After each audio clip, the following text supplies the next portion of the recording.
Hi guys! Welcome to my vlog. A day in my life as a grade 11 student.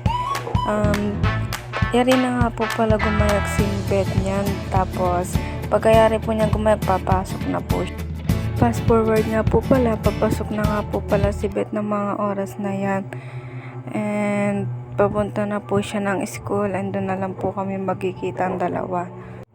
Ako nga po pala ay yari na din pong gumayak and papunta na rin po ako sa labas para maghintay ng service and para makapasok na rin papunta sa school.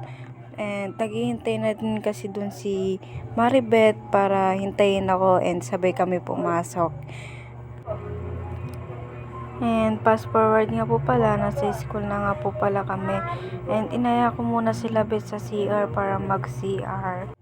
Break time na nga po pala yan. Ayan yung kaklase ko, todo chismis sa akin. Nakala mo namang, Diyos ko, die. Nakipagplastikan yarn. Tapos ayan pa, damagdag pa si Kenji. Diyos may marimal talaga naman mo. Mga kaklase ko talaga mga chismosa. Mga marites talaga yan guys. Kahit ano pa yung gawin mo dyan, kahit anong sabihin mo dyan. Ako, wala silang mga pakialam. Ganan yang mga yan. Oo talaga, Diyos ko po.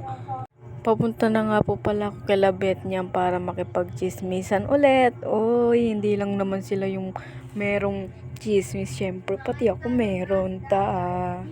Fast forward ulit guys. Ito, walang kamatayang fast forward yan.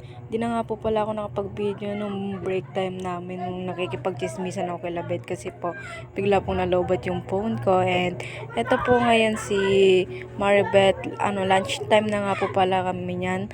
And bumili lang po siya ng lugaw para po pang lunch niya. And ako po kasi umuwi. Yun lang. Pag uwi ko nga po pala ng bahay na yan, ayan, nakita ko yung tito ko at yung kapatid ko nagsasayawan pa. Diyos ko, ano nakain nyo? Todo hataw, kahit putol na yung paa, hindi pa talaga nadala umiinom pa din.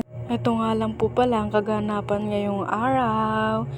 Thank you po sa panonood and pa-like, follow and share. Thank you. Thank you for watching.